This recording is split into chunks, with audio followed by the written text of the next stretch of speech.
Hello, I'm Enzo, and how hard is it to beat Borderlands 3 with only unique gear?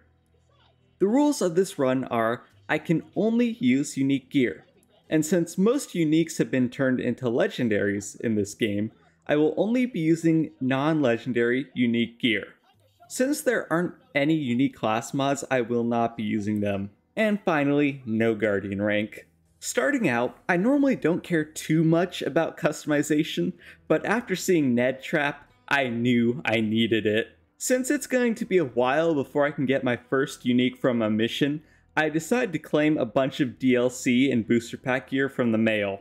This whole setup might seem a little unfair, but the weapon I decided to use was the Girth Blaster Elite, aka the literal Nerf gun.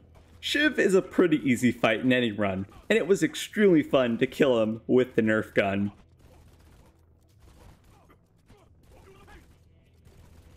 The first unique you can get is from the Holy Dump Truck. The only issue? You need to shoot him in the butt. With normal guns, this is possible, but since my guns have special projectiles, they didn't count. We all see me shooting him in the butt, right? We all agree that I was? Okay, normally I wouldn't be able to do anything about this. However, since I got Borderlands 3 on PC, I also got the save editor mod. I wasn't expecting to use this for a run, but it was super handy to have. Next up, I got the Big Suck, which for some reason I could equip, even though it was overleveled. Between my new gun, having a shield, and Flak's rack attack, combat was actually pretty decent. The only odd thing about Mouthpiece was the audio being super loud on my end, but not the recording. Pretty easy besides that.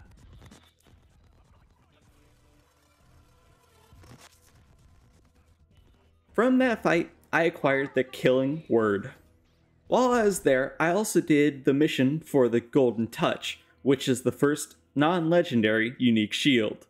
Ammo is always an issue in the early game for all Borderlands games, but Borderlands 3 is especially bad, and this new SMG is not helping anything. And from the main mission, you get the Leech, but I much prefer the Killing Word. I think it's just way better. The start of Promethea was mostly normal, until this happened. Oh! The Void! The all-consuming Void! I don't know why this happens. Gotta love the all-consuming Void. I literally don't know what's happening. I think this has happened like once before. I also noticed I got a unique shield, and at first I had no clue where it came from, but looking at the footage, it was from a main mission, which I don't know if it always drops from that mission or not, because this feels like a first time. Besides that, combat has just been slow and annoying. That's pretty much the story of this entire run. But here is when it gets really bad. I think this is like the second time I've ever been spawn camped in a Borderlands game.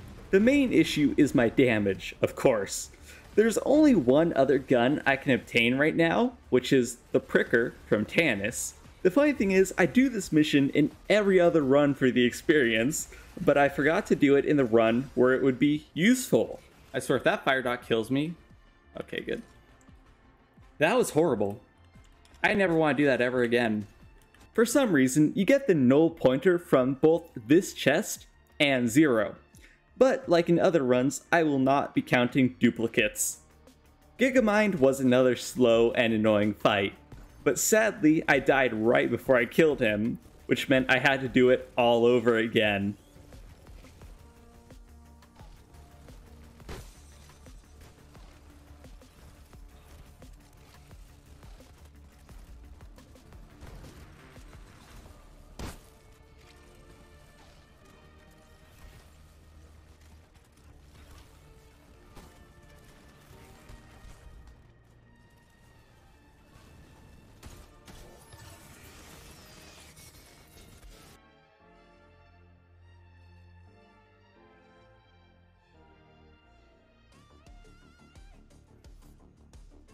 My next goal was to go to Kilovolt's area, Not for Kilovolt himself, but for Proof of Wife to get a new sniper. And it's definitely better than nothing. Athena's combat is still the same as before, so straight to the boss fight. Tron was a huge issue in my last run, making me dread fighting him in this run. But that was before I realized how powerful the Zelensky Protocol's ricochet was against him. When Tron got near a wall, he just got melted. And Maya spawned just in time to revive me. From that mission, and even though I can't use it yet, I got my favorite gun in this game, the Redistributor. Now that Athena's is clear, there are some side missions I can do. For Holy Spirits, I did the side objective, just in case, but apparently that just gives you a bonus chest. The main thing I wanted from it was a new shield, which is a very nice improvement. Even though I can use the Redistributor now, the Boo is a powerful, and of course fun, weapon to have. I also realized at this point that my entire loadout is all shock, which is very interesting. In my last Borderlands 3 video, some people asked how I got so many SDU upgrades, and the strategy is to use the Lost Loot Machine to retrieve junk legendary gear from other characters, which sell for a ton of money. Skywell 27 was pretty easy, thanks to my beloved Redistributor, and Skywell 27 is one of my favorite levels, mostly thanks to it being in space and low gravity. The Katagawa Ball fight was a little scary at first, but once you break his armor bar, he just gets melted, especially because my weapons are all shock. While I was selling my gear, I found the Echo 2, which is also considered a unique. Atlas HQ is also where we meet my least favorite enemy in the game, Nullhounds. Come back and fight like a man, you vegetable! Katagawa Jr. is the same teleporty fun as usual. I also found one of my favorite playstyles, spamming the Boo and letting it do all the work for me. While I'm still here, I did one of the few missions I actually like in this game, and I get a new pistol. For combat, there's a small spoiler, I've still just been using the Redistributor. It's also extremely effective against Guardians. For the Rampager, I thought the Peacemonger was a bad weapon at first, but over time I was learning how to use it, and near the end of the fight I started to like it. And this fight is basically impossible to lose, thanks to having Maya for a revive.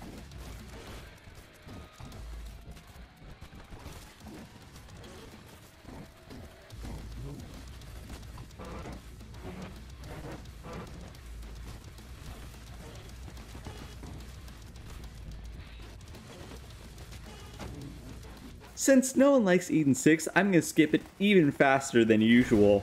My first goal is to do the Blood Pact mission and get the shield from Holder. My damage right now isn't great, but my survivability is a way larger issue, especially because I can just spam the Boo.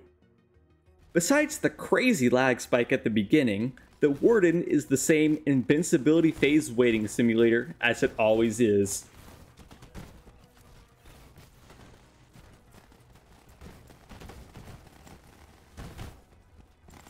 From that mission, I got the Cold Shoulder, which is a great addition to my armament. After that, I got Kevin's Chili, which feels a lot like Laszlo's Freeze Easy from the pre-sequel. Unlike last run, I can use the Black Flame for the Witch's Brew mission. It's a really good shotgun, but sadly you lose it when you turn in the mission. My reward from this mission is the Fungus AMONG US. I prefer the shotgun, but the name is funny at least. I wanted to kill Billy the Anointed with the Fungus AMONG US, and it worked in the end. I just missed a lot of my throws and had to buy a lot of grenades. I also got the Whispering Ice at some point, but I can't be bothered to find when I got it. I've never used the Dead Chamber from Malevolent Practice before, but it's a pretty neat gun. The coolest part of it is definitely the reload animation.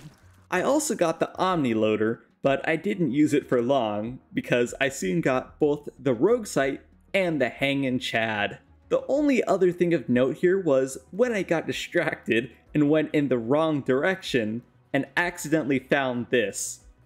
After seeing the barrels, I knew what I had to do.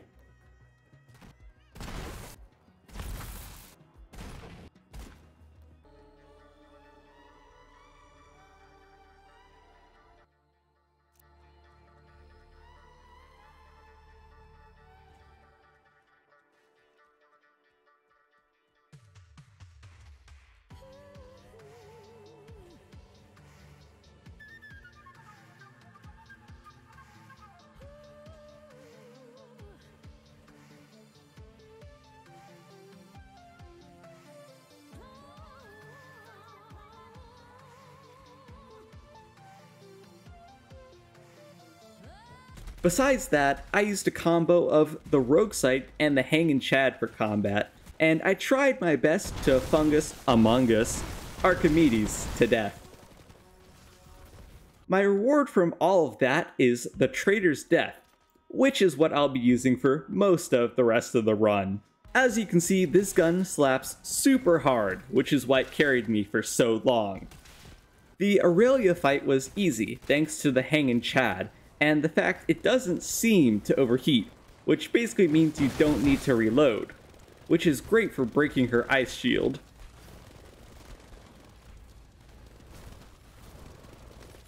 For Grave and Ward, I used the Omni loader for the first time in combat, but it kinda sucked, so I just swapped to the Traitor's Death. For Grave Ward himself, the Hangin' Chad prevails yet again, thanks to its unlimited magazine, which means consistent damage per second. Grave Ward is basically never a difficult fight.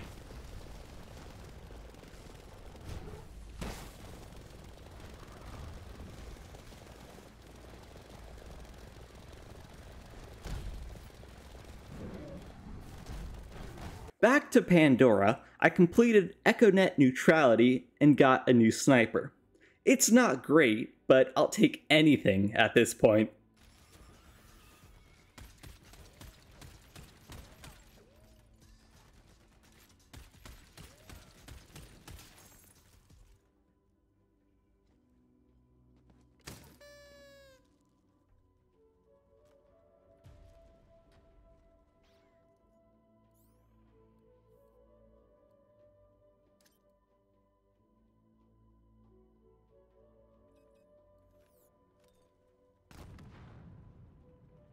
Because I lack both short and long-term memory, I added the Whispering Ice yet again. Most of the time I don't struggle with the Agonizer 9000, but for some reason, this was the most difficult Agonizer fight I've ever had. My current gear is really bad, and between a lack of survivability, the 2-time being my best damage source, and a lack of corrosive damage, which is basically necessary for this fight. My main goal for this fight was to focus all of the fuel tanks, which are his crit spots, and my best bet for damage. There were way too many close calls, but I somehow managed to beat him first try. I tried my best to trickshot Pain and Terror. Tried being the keyword. I have exactly 0 experience trickshotting. Conveniently enough, however, they dropped their unique, the Agonizer 1500. You also get the only unique relic in this run, the Road Warrior, from this mission. On the way to Tannis' lab, I completed the Demon in the Dark, and I got the Burning Chomper from it. Finally, a real new weapon. This also reminds me of the Teeth of Terra from Borderlands 2. From Childhood's End, which is one of the few good missions in this game, I got the Loop of Angel, and just look at that shield difference. It was such a huge gap that it actually stunned me in real life for a second. So, considering the mission I just did, you might think I skipped over angels and speed demons. But I wanted to try something else this run. Just like earlier with the plug, I wanted to use the save editor to skip my least favorite mission in the game. The issue is, I've never tried anything like this before, and I checked my other saves and tried to copy them, but no matter what I tried, nothing worked. I have a few new ideas for how to make it work afterwards, but I'm gonna try that in the next playthrough. Long story short, I did it the normal way.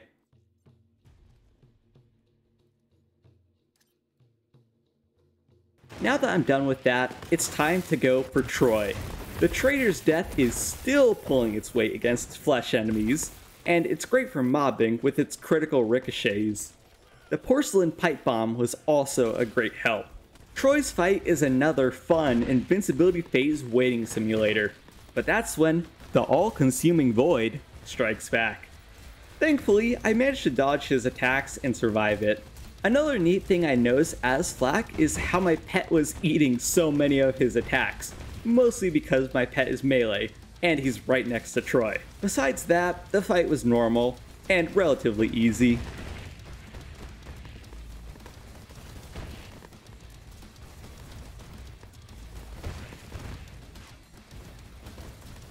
Off to Necro de Feo, there are 2 more missions left to do. Transaction Pact isn't the worst, but I normally wouldn't do it. But I have to say, the Canulax is a good weapon. That or all of my other guns suck. The final unique of this run comes from Homeopathological. I don't know if you need to die here or not, but I guess the death is worth a new weapon. The anger management didn't seem good at first, but I'm pretty sure it does more damage the longer you fire, or something like that. I have to say though, the last few areas of the game, especially the Fire Stars, have really good mobbing sections, which all go very well thanks to having an incendiary weapon.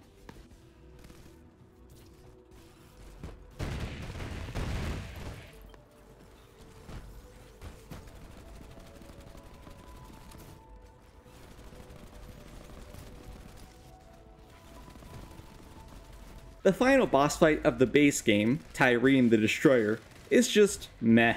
I don't think I've ever struggled with this fight, even on Mayhem modes, so I'll start the outro. In the end, I got 43, probably 41 since I overcounted, uniques, and 21 deaths, most of which were avoidable. This run was a ton of fun, as they all are. It was also very interesting learning just how few non-legendary uniques are in this game. There were a ton of uniques I missed, and I saved a bunch of missions to do later if I needed to, but thinking about it now, I'm not sure if the gear would scale to my level or not. I'm also sorry for how long this video took to make. January 2024 has been my slowest month so far, mostly due to a ton of real life issues. The most important of which is me not being able to get some of my medicine, which makes it difficult for me to focus and do work. But I'm not asking for pity here. I just wanted to say why this video took so long. And yet again, I apologize for that. Anyways, I have some other major videos planned besides my Borderlands runs, which I'm hoping I can get out kind of fast to make up for this. So I'm excited to get those out. I hope you guys are excited for them as well. Thank you all for watching, and for all of the support and kind words. This is going to be Enzo from LookIntoGaming, signing out.